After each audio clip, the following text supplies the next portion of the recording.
नमस्कार, superfast top 10 news में आपका स्वागत है। मैं हूं आपके साथ समीक्षा दानी। आइए बात करते हैं आज की तमाम ताजा खबरों पर। यूपी के मुख्यमंत्री योगी आदित्यनाथ ने बृहस्पतिवार को दावा किया कि मौजूदा लोकसभा चुनाव में राज्य में समाजवादी पार्टी का खाता भी नहीं खुलेगा। मुख्यमंत्री ने लखीमपुर खीरी जिले की छोटी काशी में भाजपा उम्मीदवार अजय मिश्रा टेनी के पक्ष में जनसभा को संबोधित कर रहे थे।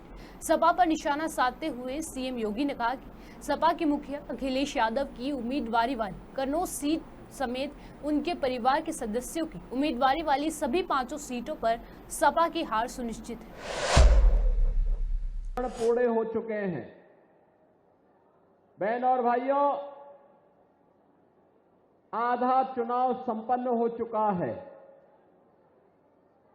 चौथे चरण में आपको भी मतदान में भाग लेना है। पूरे देश के अंदर एक स्वर गूंज रहा है और वह है कि फिर एक बार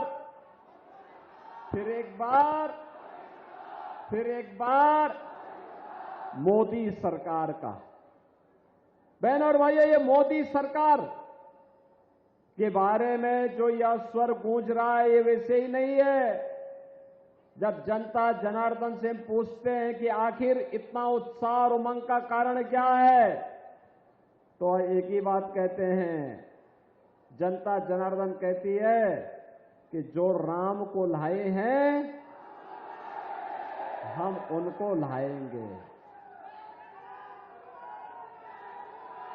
यानी जनता जनार्दन के मुंह से एक ही स्वर गूंजता है, जो राम को लाए हैं हम उनको लाएंगे। अब मुझे बताओ, इतनी बड़ी संख्या में आप लोग हैं, अयोध्या में राम मंदिर का निर्माण अच्छा हुआ है ना? सहमत है ना? फिर ये कांग्रेस और समाजवादी पार्टी के लोग क्या बयानबाजी कर रहे हैं?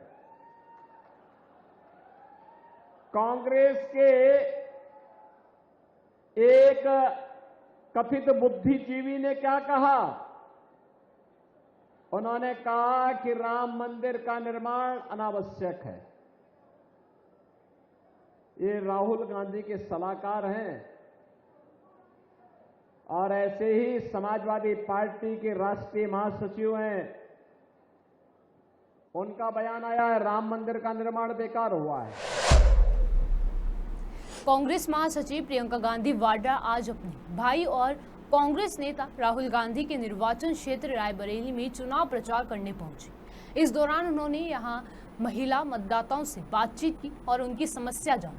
प्रियंका गांधी ने लोगों से कहा कि छत्तीसगढ़ में हमने वादा किया था कि हमारी सरकार आते ही किसानों के कर्ज माफ होंगे, तो माफ हुए थे। वहीं कर्नाटक में भी हमने कहा था कि महिलाओं के खाते में 2000 रुपए डाले जाएंगे, आज डल रहे हैं। जहां भी हमारी सरकार बनी है, हमने हमारे वादे पूरे करे।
हरियाणा में लोकसभा चुनाव को लेकर सभी सीटों पर नेता ताबड़तोड़ रैलियां कर रहे हैं, लेकिन चुनाव से पहले प्रदेश में बड़ा राजनीतिक संकट देखने को मिला है। बीजेपी से 3 विधायकों के समर्थन वापस लेने के बाद सीएम नायब सैनी की सरकार अल्पमत में आ गई।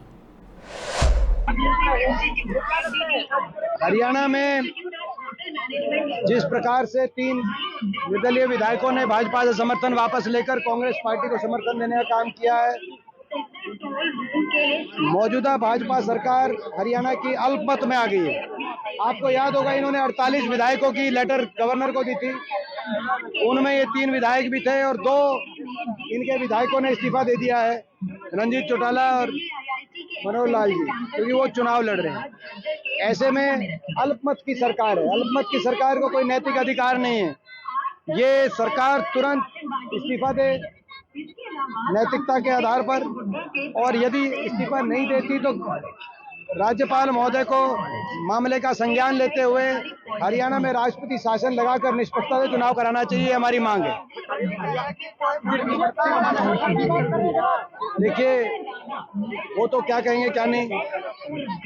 उनमें से मैं समझता हूं कि ये जो विधायक जब उनके पास थे तब तो ये नहीं कह रहे थे। वो जो भी कहे वो एक अलग बात है।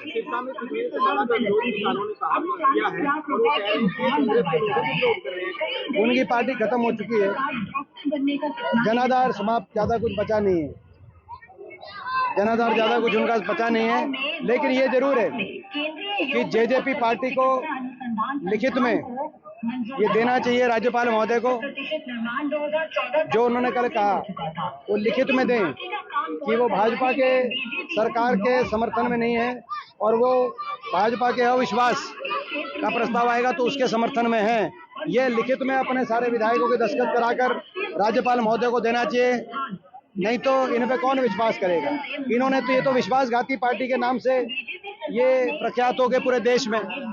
हर बात पे लेकर इन्होंने लोगों का विश्वास रखा नहीं, तो इसीलिए अब ये जो कह रहे हैं इसको सिद्ध करने के लिए राज्यपाल महोदय को लिखित में दें कि हम अगर कांग्रेस अविश्वास प्रस्ताव ला रही है उसके पक्ष में है, और सारे विधायकों के दस्तखत कराएं और राज्यपाल महोदय के पास अपनी चिट्ठी भेजें और सार्वजनिक करें मीडिया में। पूर्व कांग्रेस नेता आचार्य प्रमोद कृष्णम के बयान पर शिवसेना यूबीटी की सांसद प्रियंका चतुर्वेदी ने कहा कि आचार्य प्रमोद कृष्णम जो कह रहे हैं वे उनका बयान नहीं, बल्कि वे स्मृति ईरानी की भाषा बोल रहे हैं। आचार्य प्रमोद कृष्णन का जो बयान आ कि ये सैनदित विद्या का स्टेटमेंट नहीं है, ये राहुल गांधी का स्टेटमेंट है, किस तरह से? मैं तो मानती हूं कि जो आचार्य प्रमोद कृष्णम कह रहे हैं वो उनका स्टेटमेंट नहीं है, वो स्मृति ईरानी की भाषा बोल रहे हैं। स्मृति ईरानी जानती हैं कि अमेठी में उनकी हार है तो वो हर हथकंडे अपना रही हैं। कभी आचार्य प्रमोद कृष्णम कहते हैं कि ताला लगा देंगे राम मंदिर को। जिस राम मंदिर का निर्णय सुप्रीम कोर्ट ने लिया हो, नरेंद्र मोदी जी ने ना लिया हो, और भव्य मंदिर हम सब जिनकी आस्था का मंदिर रहा है उन्होंने उस पर योगदान दिया हो, उस पर ताला तो कोई नहीं लगा सकता। मैं कह रही हूं ताला अमेठी में जनता लगाने जा रही है स्मृति ईरानी जी के भविष्य पर, इसलिए आचार्य प्रमोद कृष्णम उनका बचाव करने उनकी भाषा का इस्तेमाल कर रहे हैं। अधीर रंजन चौधरी। भारतीय जनता पार्टी के राष्ट्रीय अध्यक्ष जेपी नड्डा ने चित्रकूट की चुनावी जनसभा में विपक्षी दलों के गठबंधन INDIA पर जमकर हमला बोला। नड्डा ने कहा कि ये गठबंधन भ्रष्टाचारियों का जमावड़ा है। मोदी जी कहते हैं कि भ्रष्टाचारी हटाओ, विपक्षी गठबंधन वाले कहते हैं भ्रष्टाचारी को बचाओ। ये सब परिवारवादी लोग हैं। दे सकता हूं, लेकिन मैं यहां यह भी बताना चाहता हूं कि प्रधानमंत्री मोदी जी ने गांव की, गरीब की, वंचित की, पीड़ित की, शोषित की, दलित की, युवा की, किसान की, हमारी मातृशक्ति माताएं बैठी हैं, उनको अगर सशक्तिकरण किसी ने किया और ताकत दी तो प्रधानमंत्री मोदी जी की नीतियों ने दी उनको ताकत। ये हमको समझना चाहिए। मैं बताना चाहता हूं, आज देश प्रधानमंत्री गरीब कल्याण अन्न योजना के कारण आज नीति आयोग बताता है कि 25 करोड़ लोग देश के गरीबी की रेखा से ऊपर आ गए, गरीबी की रेखा से निकल गए। 25 करोड़ लोग सिर्फ प्रधानमंत्री गरीब कल्याण अन्न योजना के कारण। और निरंजना जी को आप जिता के भेजिएगा, अगले 5 साल तक प्रधानमंत्री गरीब कल्याण अन्न योजना चलती रहेगी और गरीबों को कोई भूखा नहीं सोएगा, उसकी व्यवस्था की जाएगी, ये हम बताना चाहते हैं। यहां बैठे हैं बहुत से विधायक लोग, सचान जी बैठे हैं, लंबे समय से राजनीति में हैं। पूछिए, मैं 1993 में विधायक हो गया था।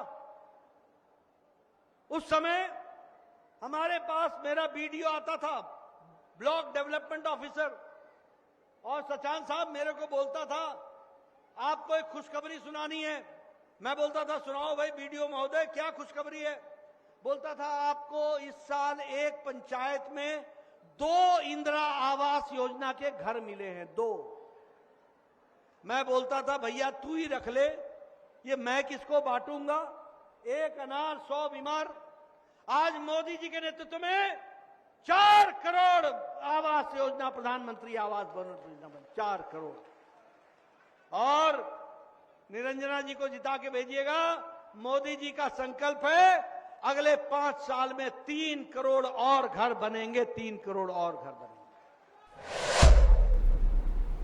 अमरावती से बीजेपी उम्मीदवार नवनीत राणा के बयान पर एआईएम चीफ असदुद्दीन ओवैसी ने पलटवार किया है।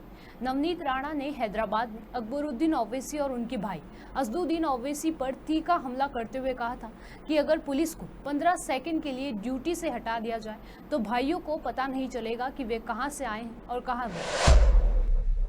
आसिफ साहब, जो कुछ नवनीत राणा ने बयान दिया है उस पर सबसे पहले आपकी प्रतिक्रिया। क्या बोले वो नहीं मालूम है। मैं 15 मिनट 15 सेकंड उन्होंने कहा कि छोटे ने कहा 15 मिनट, हम कह रहे हैं कि 15 सेकंड। बिल्कुल बिल्कुल मोदी जी को मैं बोल रहा हूँ कि 15 सेकंड दे दीजिए आप, बिल्कुल 15 सेकंड दे दीजिए। आप क्या करेंगे, अखलाक का हाल करेंगे, जैसा मुख्तार को किया वही करेंगे, या पीलू खान या फिर अपने रकबर, बिल्कुल आप दे दीजिए। मोदी जी के पास इख्तियार है, दे दीजिए 15 सेकंड। 15 सेकंड ने बल्कि 1 घंटा ले लीजिए ना।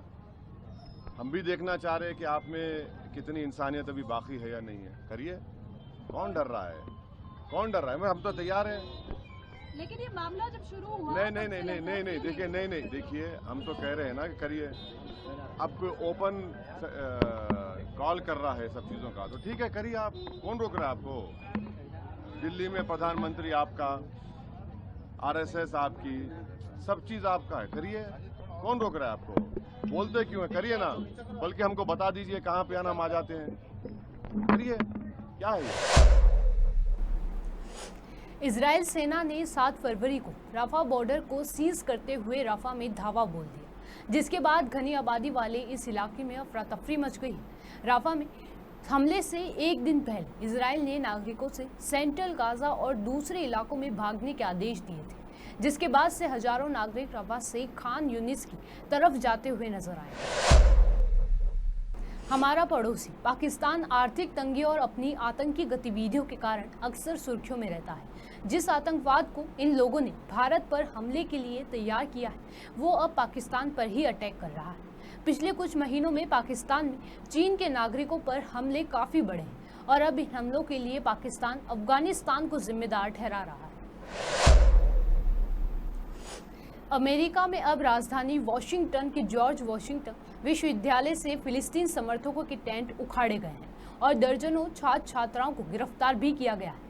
विश्वविद्यालय परिसर में धरना दे रहे छात्र छात्र नारेबाजी करते हुए ग्रैंडबर्ग के आवास पर गए थे और वहां पर फिलिस्तीन की स्वतंत्रता पर भाषण दिए थे। अमेरिका की शिक्षण संस्थाओं में फिलिस्तीनियों के समर्थन में 18 अप्रैल से आंदोलन जारी है। हिमाचल प्रदेश में मौसम का मिजाज बदलने वाला है। आज से अगले 5 दिनों के लिए प्रदेश में बारिश और आंधी का अलर्ट जारी किया गया है, जिससे राज्य में अधिकांश स्थानों पर अधिकतम तापमान में 2 से 5 डिग्री सेल्सियस की कमी आई है। शुक्रवार तक कई स्थानों पर आंधी के साथ तेज हवाएं चलेंगी और कई स्थानों पर वर्षा हो सकती है। सुपरफास्ट टॉप 10 न्यूज में आज के लिए सिर्फ इतना ही। देश और विदेश की तमाम बड़ी खबरों से जुड़े रहने के लिए देखते रहिए पॉपुलर टीवी। धन्यवाद।